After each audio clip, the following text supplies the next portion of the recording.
Good. Rear mark game. She had a rear mark game, got back real late. Miss Anderson sent an email to all the teachers. They didn't even get back that Excusing. Oh, okay. Mia, that is being recorded, so when Haley watches this, to catch up. That was Mia, by the way, is going, they didn't get back that late. Okay. Well, I mean, rear mark is a long way away from here, but okay. All right, shall we? Good morning, ladies and gentlemen. Have attention, please. All quiet, please. Thank you. Go ahead and open up your notes. We're going to be continuing looking at the events leading to the Hitler taking power in Germany, which is going to be a pivotal event leading to World War II. Yeah, that sucks. I decided on the, I think I had like some of the chapters in American Pageant. During that time period, there's a lot of domestic history, so I'm going to defer on that. You'll have some chapter quizzes in our next unit on World War II because, yeah, American history, World War II, very much entwined together. But, yeah, so any questions about anything coming up and so forth? I will have, and I'm going to post it on Google Classroom, so look for it. It's a documentary. It's the first of a series of documentaries about World War II called World at War. It's an awesome documentary series. It's one of like the first great documentary series. Came out on television. It was done by the British, and we showed it in America. It got me hooked into history. It's called World at War. It's got Laurence Olivier, the great British actor, doing the narration. And one of the things that's really cool about it is they're able to get interviews with people who, you know, were only like 20, 25 years away from World War II. So, like, for example, there's one episode I'm definitely going to be having you guys watch before you learn, while you're learning about genocide. I mean, and you literally have surviving Jews, obviously talking about the experience, and then you have like a guy who was close to Heinrich Himmler. Who's going to be on your test? Anybody have any idea? Have you ever heard of Heinrich Himmler? No, he's not the one that came up with the thing, you know, that you know, saves you from choking. He's a top SS guy in charge of the extermination of Jews. Yeah. Yeah, and like one of his top like right-hand guys testifies and is interviewed in this series. It's like, whoa. You guys know what SS is, don't you? Those of you guys wearing black? You're like, oh, are you a member of the black shirts? You're like, no, I just like wearing black. I am not a modern-day neo-Nazi, as opposed to a brown shirt. Everyone's used, yeah, it's like, are you an anarchist trying to, you know, fight against the, because if you're in the green, you know, whatever. Exactly. I just wear what's clean, you know. That's clean enough, you know. Yeah. So anyway, I really like that documentary series. I got the whole thing. It's like 26 or something, whatever. And you're going to watch, Mia, before you guys come back in on Wednesday, you guys are going to be watching, it's about 15 minutes, The New Germany. And it covers Hitler coming into power and all of the things going in there. Take notes on it. I'll post it on Google Classroom, okay? Let's go ahead and stand for the pledge. Let's join Austin, standing for the pledge. Okay?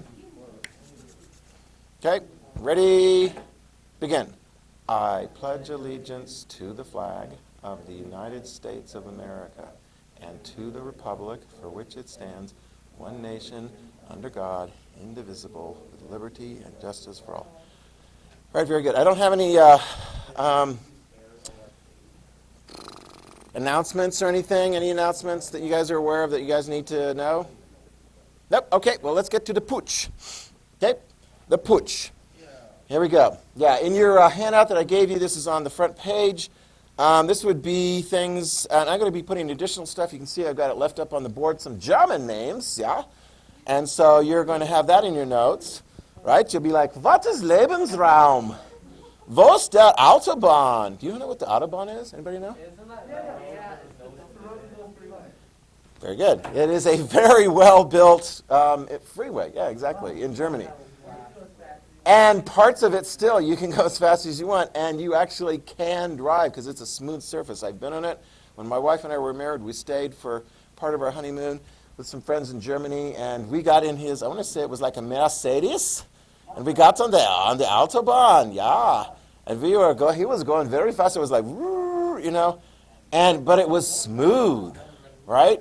Because if you drive on some roads really fast and it's not real smooth, that's not good. So anyway, they started building it before and continued building it during the time of Adolf Hitler. Anyway, so we'll get to that. So yeah, the third bullet point, there's some points in there and so forth. You're going to be writing all kinds of very important different things. But one of the things you need to understand here is we're going to have Hitler coming to power. Far right-wing dictatorship. Overthrowing a democracy. Although the irony is, it's through democratic processes that he gains a great deal of power to begin with. There's the irony. Hitler uses democratic processes to build up support, and then ultimately he looks around after he's got enough support and he's got enough power, and he shuts it down. You're going to have that in your notes. I mean, that's like, beware of who you elect, because if you elect somebody that really is not that big of a fan of democratic processes, and then they're like, hey, well, you know, the next plan is to cancel all elections, cancel rival political parties, and government censorship and restrictions and so forth like that. Yeah. But make sure you write this down, because in Germany, had they had a long tradition of democracy? No, they hadn't. And they really hadn't in Italy. Obviously in Russia, and those guys went far left with the communists coming into power. One of the things that's kind of interesting is you're going to see some events taking place in the 20s. We'll talk about the beer hall putsch in 1923, which was, write it down, a failure. 1923, Hitler, right here, and these guys and other Nazis are going to attempt to take control of Germany. They will fail. Because putsch in German means like coup d'etat, which is a French word. So, do you remember the IRA and the Dublin Rising, the Easter Rising in Dublin? Remember one of the big buildings that they took control of? Yeah, the post office. I mean, sometimes it's like, I don't know, what should we take over? I don't know, maybe the biggest building. If you're in southern Germany, Bavaria, it's a beer drinking area. And in Oktoberfest, they drink a lot of beer and they come together in these massive Biergartens. So, like, you know, get the biggest building. You know, I think they were like, hey, let's gather here, let's take this building first. Didn't we pay the rent for it? I mean, you know, anyway, no, we're going to. They tried, it failed. And yet, well, go back in time and give advice to Adolf Hitler. Okay? So, the irony is, Hitler's going to be the most important right-wing dictator coming out of this time period. There will be others. Mussolini, we're going to be talking about Mussolini, and he actually succeeded in the 1920s. Okay? So we got Mussolini, we got Hitler, and then another one you're going to learn about in Spain, Francisco Franco. And he will gain power in the 1930s as well. And which of those three is going to survive World War II? Franco will. Very good. Now I'm going to ask you, why do you suppose Franco survives World War II when Hitler is dead? Wrong. Yeah, he didn't have to. He died peacefully in his bed in the 1970s. Anybody have any idea? Let me see. Hitler died before World War II was over. Barely. He's a loser. He lost World War II. Mussolini died even before World War II was over. He was also a loser in World War II. So then where does Franco come in if he's like buddy-buddies with Mussolini and Hitler? He's not a winner. Yeah, somebody in one of the peers was like, did Spain beat the United States in World War II? I'm like, no, that didn't happen. So if you're not a winner or a loser in World War II, what other choice is there? Neutral. Exactly. Spain is going to be neutral in World War II. And he will, therefore, survive and maintain control over his country. You know. But anyway, we'll get to the Spanish Civil War later. The Spanish Civil War is the one where it's like, all these people disagree with each other in their neighborhoods about politics, and then they have a civil war and they start killing each other left, right, and center. It's like, no, let's not do that. Because Danton, if you look in your neighborhood and you're like, wow, I remember that yard sign was in that neighbor, and that one was different. And it was like, if we ever had civil war, If you ever had civil war, do you completely trust your neighbors to have your back? I mean, some neighborhoods, yeah. Yeah. Wow, okay. Wow. Because I would imagine in some places, anyway. So like, here we go. Mr. Henson says, write this down. Let's not do Spain, 1930s version, okay? Yeah, let's not do that, okay? Let's just, have our typical American democracy spats that we do, right? I mean, hello, that's our country. And keep moving on, okay? So, here's the deal. Hitler and his, do we get the Nazi Party definition out there pretty well for you? National Socialist German. Right, good. And for short, it's the Nazis, yeah. Short for the National Socialist Party. Whenever you see socialist, think left wing. When you see a nationalist before the socialist, think far right wing. Because the socialist aspects are like, yeah, the government's going to be more involved, although they will still allow for a lot of private property. So you will have private property interest in Germany as we go through this. In the Soviet Union, they take control. I mean, they take over private business. In Germany, they make contracts with private business. It's like, Volkswagen, you're making your cars. People, cars. Oh, we got a special contract for you now during the war. We are going to have you, give you money, and you're going to make, I don't know, armored cars or things like that. I mean, that's what happens in America. Guess what General Motors made during World War II? All kinds of military equipment. Yeah, I mean, they were a very important part of our military equipment effort. So, all right, so here we go. National Socialists, very right-wing. Think of focus on the word of national. National. This is the great nation. And it's interesting because, Hitler looks back at the history of Germany. He's like, Germany's not doing very well right then. In fact, write that down. The Nazis hated the Versailles Treaty. They hated having to pay France and Belgium and so forth because they're like, man, we lost a lot during the war. Why should we continue paying you? But it wasn't just the Nazis that didn't like the Versailles Treaty. Most Germans didn't like the Versailles Treaty. And they were constantly complaining like, oh my gosh, we shouldn't have to do that. But I mean, they were going back and they were like, we're going to make Germany a great country again. Enough of this stupid democracy thing and so forth. I mean, what they did in 1923 was completely anti-democratic. They tried to have a military takeover. And they're like, well, if the communists can do it in the Soviet Union, and write this down, they also tried in Germany. The communists tried to have a military takeover in Germany. Failed. Didn't last very long. Failed. So these guys, the right-wingers, National Socialists, are like, well, we should try that too.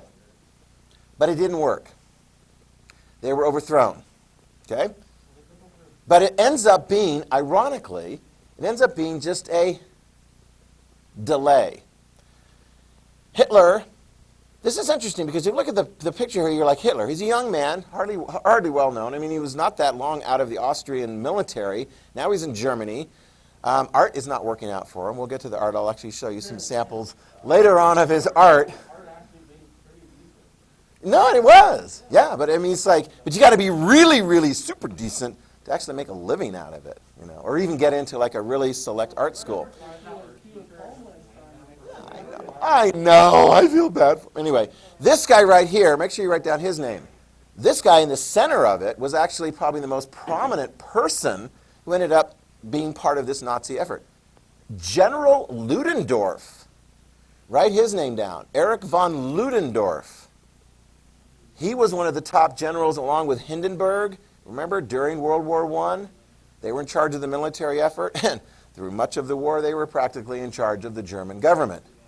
So he is very sympathetic to this young Hitler whippersnapper coming along saying, let's have an autocratic system again, and yeah. But they failed. They were arrested. Now, unlike what happened in Dublin, where the British lined up the leaders of the IRA and shot them up against the wall, Hitler was tried and put in jail. But write this down. The judge that was responsible for his trial was sympathetic to Hitler. Sometimes you got to be careful when you have a trial. You have an opportunity to speak. oh my gosh, Saddam Hussein, his trial went on forever and ever and ever, and he was speaking and speaking and speaking. Eventually they were like, okay, we got to the end of the trial, he's convicted, and they executed him.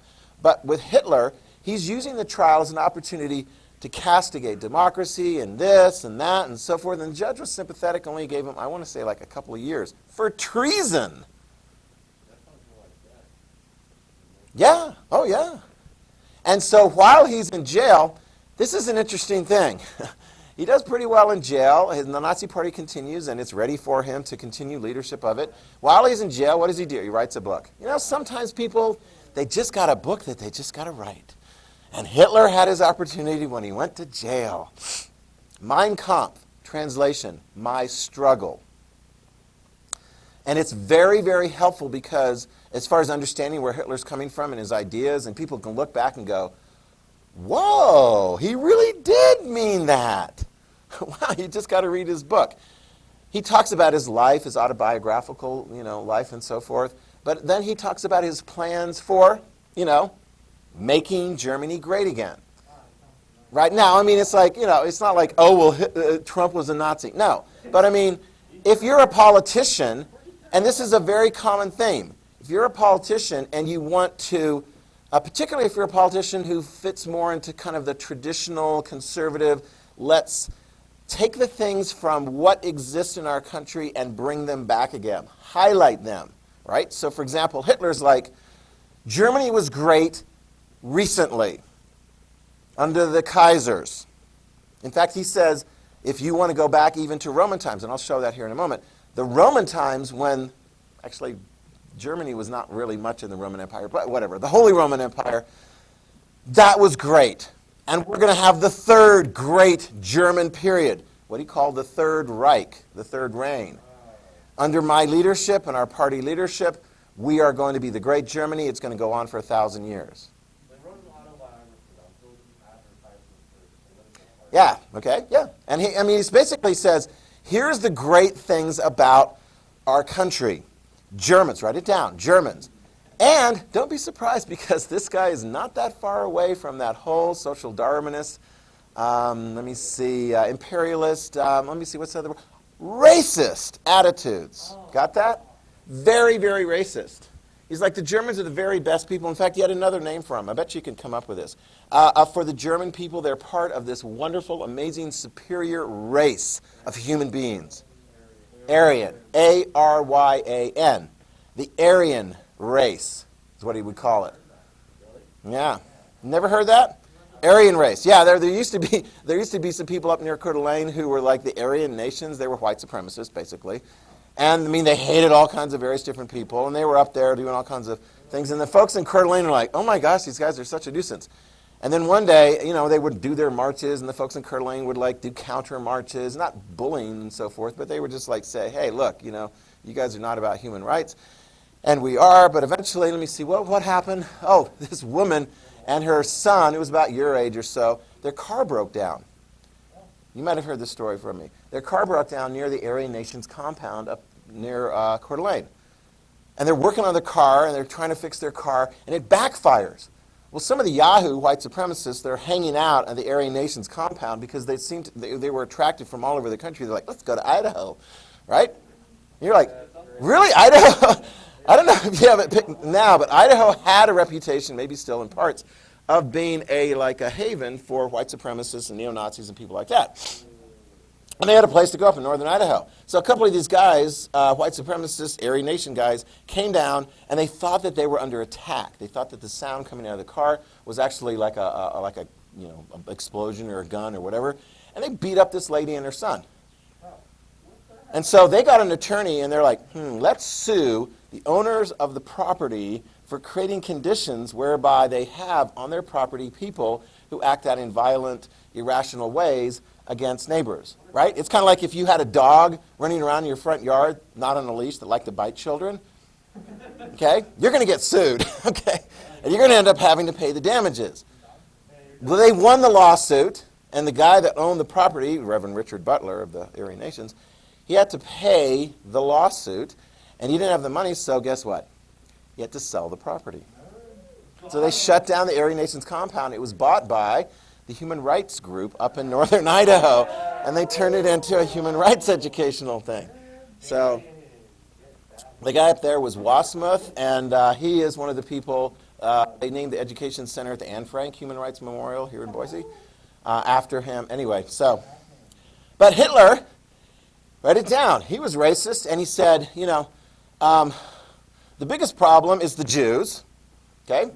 They are a separate group of people of separate race, and they're to blame. I've went through all this before with you, right? They're to blame, and they should be separated in society. So you'll see when he gains power, one of the first things that he's doing is he'll separate out the Jews from the rest of society. So eventually, after they've been separated, no one hasn't seen a Jew for a while, it makes it easier for him to scoop them all up, stick them in concentration camps, and everyone's like, where'd the Jews go? I don't know, they're somewhere working. But notice this, because if you look in there, it's like he's got some pretty strong feelings about other groups of people. This actually helps explain why Hitler, as the leader of Germany in World War II, attacks a much bigger foe, or at least a very big foe, as in the Soviet Union. And he should have known better, because the Soviets under Stalin are industrializing. They're getting ready because they don't want to be caught unawares like they were in World War I, where they got beat so badly. The concept is this. He looks at Slavic people, write it down, Slavic, S-L-A-V-I-C, Slavic people as being racially inferior. Well, who are Slavic people? Russians, Slovenians, Poles, Ukrainians, I mean, pretty much all the people to the east. What's that? Inferior. Now, he says the Aryan race is superior. And he would look around here and go, let's see, Aryan, if that's natural blonde hair color and blue eyes, and you're superior. And when he's in charge, he's like, let's get these guys all buffed up, and they're going to win all these great Olympic competitions and prove to the world clearly that the Aryan of the German race is superior. Well, I mean, without the steroids, all you need to do is give them proper good food and fresh air and work out, and they will be superior. So when Germany hosted the Olympic Games in 1936 in Berlin, there was an American that actually put the lie to his little racist theory thing. The American came over, Jesse Owens. He was a track star, and he was fast, and he was African American. And he won a bunch of gold medals, and instead of, like Hitler had done to other gold medalists in the competitions and give him a handshake and so forth, Hitler refused to see him because he was a clear contradiction of Hitler's race theory that the Aryan race is superior. Right? I mean, that's just kind of like, yeah. I mean, what did Hitler think? The Slavics are inferior. Asians, East Asians are inferior. South Asians are inferior. Africans are inferior. Polynesians are inferior. Yeah, I mean, where did we get to the Japanese? They're like, yeah, we're the ones that are superior. Chinese are inferior. Anyway, but that's not going to be very pretty. Indigenous people are inferior. Here's the deal. Hitler, when he's the leader of Germany, he's like, let me take over all the land to the east. Because that's good land. It can grow food. It can sustain a population. He literally called it Lebensraum. Write that down. It means living room. That is where the living should take place for German settlers. Don't, because anyone who really knows what that's in is going, oh, so you killed the previous residents. Because that's what he wants to do. You're like, yeah, he killed all the Jews. He killed a lot of Slavic people too. I mean, literally, when he invades Ukraine, and the Ukrainians are like, man, we hate Stalin. Oh, he's been killing us. He's been starving us. Yay, Hitler. And then they realize that Hitler wants them dead too. Because if you clear that area to the east, move Germans in, then the Germans will be able to continue to grow and prosper with all that land. I mean, can you think of any country that is strong because of the removal of a lot of the indigenous people that used to live on that land? I don't know what you're talking about. I mean, it's not like it's in some book or something. It's like, you know, we don't have somebody going, let's kill all the Indians and remove them from the land so that we can move in. Whatever. It just worked out that way. That's all. It just worked out that way. But Lebensraum. So it's very interesting because he doesn't have that same animus. Write that down. He doesn't have that same racial hatred toward Scandinavians. British. Because, they're like, the British. Anglo-Saxon, let me see, Germanic. Yeah. Yeah, like the Germans. And of course, the irony is somebody's like, was he really like an Aryan himself? Because I heard he had Jewish heritage. Yeah, he probably did. Oops, yeah. Anyway, but he hated the Jews. Okay? So that's part of his plan. Take control, right? And so, is he going to have an opportunity with his really far right, like racist theories? It's like, how unusual is it to have a party based on like racist ideas? Was that really, that was going on in the latter part of the 1800s and into the 1900s. The Europeans are like, yeah, we should be the colonizers of most of the world because we are, after all, superior. So anyway, yeah. So what gave him the opportunity? Bad news, write it down. October 1929. It's not like the stock market crash caused the Great Depression and masses of people being unemployed, 25% and more being unemployed in Germany, the United States, other parts of the world, and those that did have jobs didn't get paid that well and weren't actually full-time employed. It's not because like somebody jacked up the price of GameStop and then all the suckers that bought it too late right before the price dropped ended up losing lots of money. I guess the guy that started it all made money. Anyway, but it's a reflection of the roaring 20s, it's like everything's going to be great and great and great. They speculated way too much. The value of those corporations and so forth was not as much as that. And it's going to contribute to difficult economic times. Write it down. In the late 20s and into the early 30s, the economies of the world, and in this particular case, Germany, were wrecked. Oh yeah, it's a global depression. Two of the countries that were affected the most, United States and Germany. It's very interesting if you look at kind of the response. Let's talk about the United States. In the United States, the president was Herbert Hoover, Republican, and he's like, let's use the traditional methods to get out of the economic crisis. Weren't seeming to work very well. So when Hoover ran for re-election for his second term, he lost big time. Big time. The Republican candidate lost big time. The Democrat candidate was Franklin D. Roosevelt, and he had a New Deal. Government helping out here with unemployment benefits and various different things, jobs programs, and so forth. And the Democrats did very well. They picked up lots of seats in Congress. They picked up the presidency. But notice this. They did it through the democratic process. We'd had enough democracy established in our country that we could be like, okay, this is going to be tough, but let's just try this. Although, make note of this. In the United States, there were a lot of voices, thankfully not too many, that were saying, the heck with this crazy democracy thing. We should do like, fill in the blank, the Soviets. We hear from the Soviets, through censored news accounts, that things are going very well. People are working, and it's going great, and yada, yada, yada. And other people are going, no, let's do like the Italians and the Germans are doing. They're putting people back to work. Oh, my gosh. They're building the autobahn. They were. A lot of people were working on the autobahn, building a transportation infrastructure system, which is really good. Thankfully, yeah, it's like, we had communists and Nazis running around our country like going, vote for me, vote for me. Yeah, did they win? No. Because thankfully, there was enough success, not total success, because the Depression's going to go on all the way through the 1930s in the United States. But there was enough to kind of calm things down a bit. But Germany was vulnerable. They hadn't had a deeply rooted democracy. And guess which political party, with a promise of great times again, they can just put people back to work and just focus on what is great for Germany? Guess which party started doing better and better and better? The Nazis, exactly. All right. Yeah, the Nazis. 1932, November, write it down. November 1932, national elections in Germany. We had national elections in the United States too, right? Because we have them every 2 years in the month of November. 1932, okay? So this is like the Depression has, taken hold in Germany. The Nazi Party does well under the leadership of Hitler. Okay?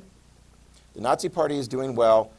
They got the most votes of any political party. And you're like, well, in the United States, there's only really two major political parties. But in Germany, make sure you write this down. There were quite a few political parties.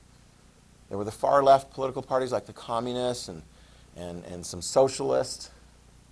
There were right-wing political parties, including the extreme right wing, which would be like the Nazis. But there were some like traditional conservative political parties in Germany. The Nazis didn't get the majority, but how do you govern then? If you got a bunch of political parties and not one of them has a majority. That'll happen later when Hitler consolidates power. The one with the most has an opportunity to form a coalition. This is important. Okay, Austin, you got to form a coalition. Who's most likely to agree to a coalition with the Nazis? I'll give you three choices. Communists, socialists, traditional conservatives. Not the communists. That's too extreme. Okay, so communists are off. All right, here are your two remaining choices. Socialists, traditional conservatives. Who would be willing to form a coalition with the Nazis? Wrong again. The Nazis are on the right wing. Traditional conservatives are more kind of right wing. They're like the aristocratic types. Those would be folks kind of like this guy right here, Hindenburg, right? Paul von Hindenburg, the general. He's still wearing his general's uniform here. Paul von Hindenburg, kind of the leader of the conservative type group. Traditional, German, aristocratic. They're not all excited about democracy, but they're like, well, this Hitler is kind of he's a little bit of a loose cannon, but write this down. The traditional conservatives are like, we can work with this guy. Let's form a coalition with him. Sure. It'll be fine. It'll be fine. We'll form a coalition with him. So, January, it's okay, Austin, when I say when the United States is going to war against the Nazis, who's going to be one of our most critical allies? And the answer is going to be the communists from the Soviet Union. Because the communists don't like them. Although, will the communists and the Nazis ever form a coalition? Yeah, to beat up Poland. No, actually, yeah, at the beginning of World War II. They were like, hey, we need to beat up Poland. All right, let's form a coalition to bully the heck out of Poland. Nazis and communists. Weird. Anyway, so write this down. January 1933. So after that election, January 1933, the coalition is formed. And since Hitler is the leader of the largest of the parties in that coalition, Hitler gets the job of, make sure you write this down, he gets the top political job of chancellor. Chancellor, that's the top political job. Hindenburg has a job called president, but don't think of it as like a U.S. president. Think of it more almost like a British, king or something. It's like an elected king. It's more important than the British king, monarch, but nevertheless, the day-to-day political leadership power is held by the chancellor. And if you go to Germany, you're like, which is the most important political leader there today? It's still, the title is Chancellor, Angela Merkel. Look at this picture, though. Look at Hitler. He's like, I've got an opportunity here. I'm not going to blow this. I'm going to let them think that they are in charge. He's bowing his head. He's shaking the hand very deferentially of Paul von Hindenburg, the old, traditional, former general, former leader of the Germans during World War I. But Hitler's got plans. He's got plans. Did I mention that the Nazi Party has a paramilitary component? You have to mention this. And I kind of gave it away a little bit.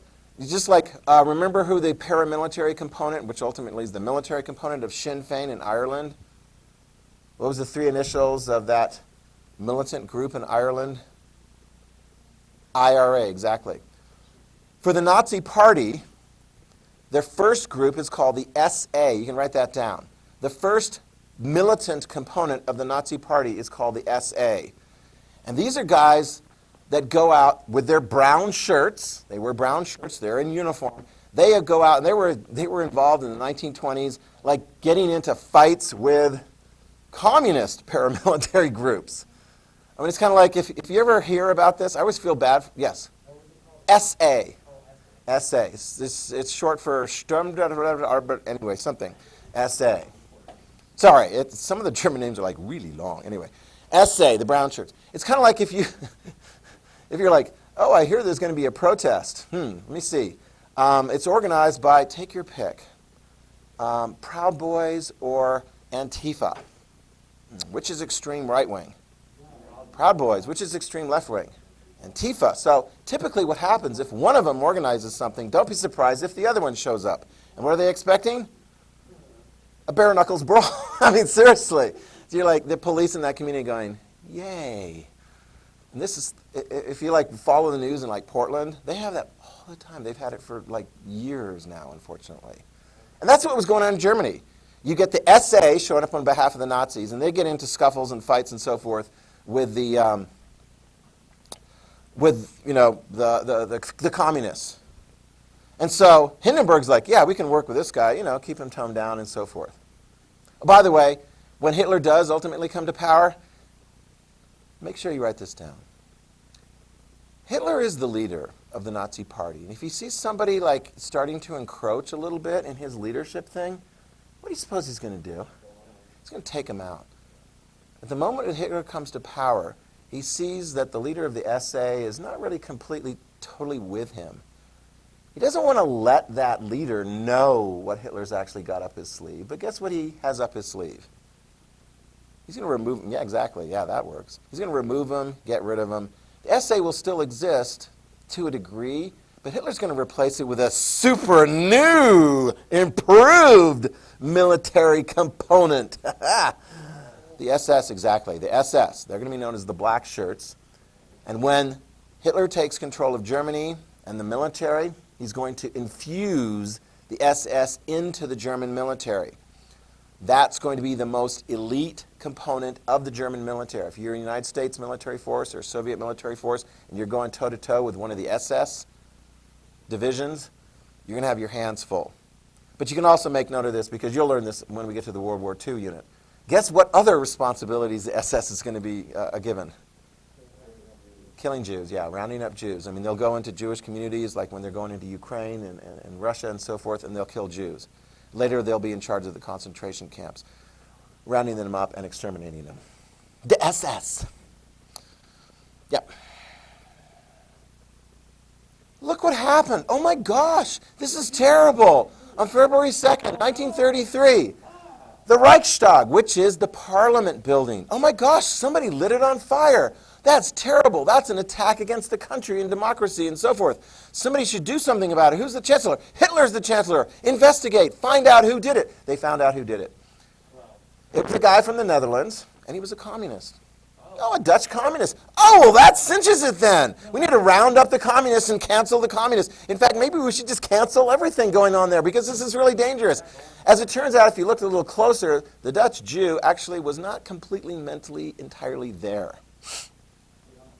And it looks like the evidence seems to suggest that he was put up to the task of burning down the Reichstag. Guess where he received some of the encouragement plans and ideas to go ahead and do this? Really? Would Hitler have anything to gain by a Dutch Jew communist, or excuse me, a Dutch communist, I don't think it was a Jew. Anyway, Dutch communist doing this? Yes, because it gives them impetus to shut things down. And that's going to happen very, very quickly. In fact, they have another national election. Write this down, because things are happening fast in Germany in the 1930s, 1933. They have another national election in March 1933. They just had a national election. They have another national election. The Nazis pick up a lot of support as they seem to be the leaders of this, crack down on all these crazy elements, left-wing elements in society. Write it down. 43.9%. That is the percentage of the vote the Nazis get in March of 1933. 43.9%.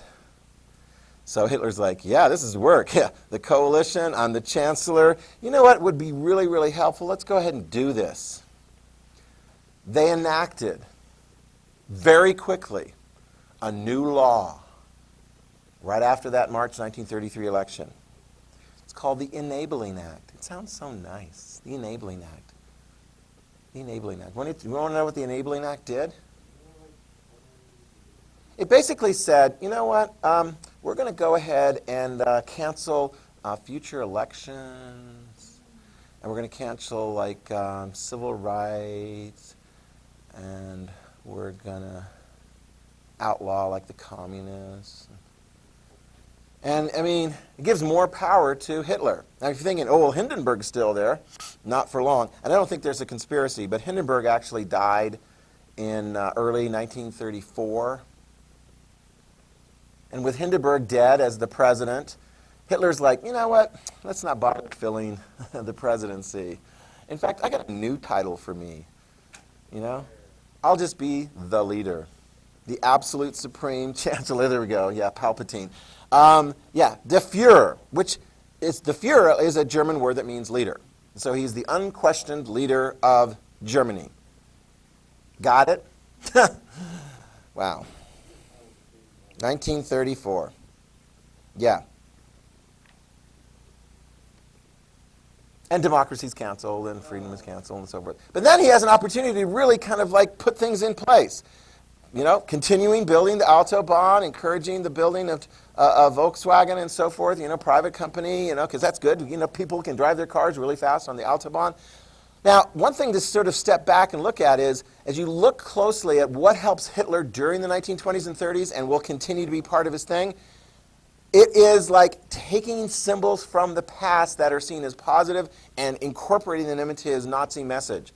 And the one big thing from the past is the Romans. The Romans, they had their empire, and so he takes the symbol, the standard that the Romans had for their legions. He uses that for his various different Nazi groups. They have the standard. They take the swastika, and they're like, hey, maybe that'll work pretty well, because the swastika had, you know, it was like associated with elements in European tradition. He's like, I just think it looks really cool, so we're going to put that in there. What color scheme? Red, black, and some white. Power colors. You know, the Nazi Party's not going to have a pink element and so forth. They also took something else from the Roman time periods, the salute, the Roman salute. And notice here, here's Mussolini. They were doing the Roman salute as well in fascist Italy. So that's the right-wing salute. That's what they do. What's the salute for the left wing? The fist, right? The power fist. Anyway. Propaganda is going to be a very, very important component of the Nazis before and especially after they come into power. Joseph Goebbels, very, very highly trusted, placed leader within the Nazi parties, he's going to be in charge of propaganda. And one of the things that he does with his propaganda is he like taps into technology. The new technology in the 1920s and 30s was radio, exactly, right. Radio. It's really cheap to get a radio. And so they made sure the message got out through the radio. People listened to the radio. You mix it up with some news, entertainment, and so forth, but you definitely get the message across. Exactly. Propaganda, propaganda, propaganda. Another thing taking place in the 1920s and 30s is filmmaking. Leni Riefenstahl, very good German filmmaker. She will make two amazing films that people look back in filmmaking and go, wow, she was ahead of her time. She is amazing. She could really get a message across. And of course, who was she getting the message across for? Hitler. She did a film about the 1936 Olympic Games in Berlin. It was an amazing film. She also did one, here we go, about a Nazi party rally in Nuremberg called Triumph of the Will. Some of the techniques used in there are amazing, ahead of their time. Twisting images and words and so forth in such a way that people could be like, wow. The big Hitler speech in the Triumph of the Will is set up and set up and set up over time, and then eventually you get the speech and everyone's just like in great anticipation, masses of crowds of Nazis ready for Hitler to give his speech. And a lot of times people think, oh, well, Hitler, when he gives his speech, he's like, rah, rah, rah. The reality is, a lot of times, it's kind of scary. Stalin was a boring speech maker. He didn't need to be a good speech maker. Hitler was a good speech maker. Sorry. It helped him to gain support in the 1920s and maintain support in the 30s. He would talk quiet. He would talk quiet and then build it up and build it up. And then his arms would go like this and this and this. If you see somebody doing like that Hitler thing and so forth, they're like, watch out for him. But anyway, it was very effective as far as like that emotional part. I'll show you this 26-second clip right here. And you can see for yourself, this is like at one of the high pivotal emotional parts. Meine Arbeit für Richtiges. Ob du glaubst, dass ich fleißig gewesen bin, dass ich gearbeitet habe, dass ich mich in diesen Jahren für dich eingesetzt habe, dass ich anständig meine Zeit verwendet habe im Dienste meines Volkes. Gib du jetzt eine Stimme ab. Wenn ja, dann tritt für mich ein, so wie ich für dich eingetreten bin. And the crowd responds. He's on I'm going to be a successful political leader of a country. Yeah, wipe her down. Yeah. I love the clip from the King's speech. The British King's like not a very good speech maker. Watch a clip of Hitler. He's like, I don't understand what he's saying, but he seems to be saying it very well. Scary. Anyway. Yeah. Yeah, too bad he was anti-democratic, anti-human rights, racist, killing people. Otherwise, he was a heck of a guy. Yeah, should have been there on his wedding day. He and his wife blew their brains out on their wedding day. How romantic. Just a little quiet bunker in Berlin with the Soviet troops all over the place. Wow, memorable. I wouldn't be surprised. Yeah.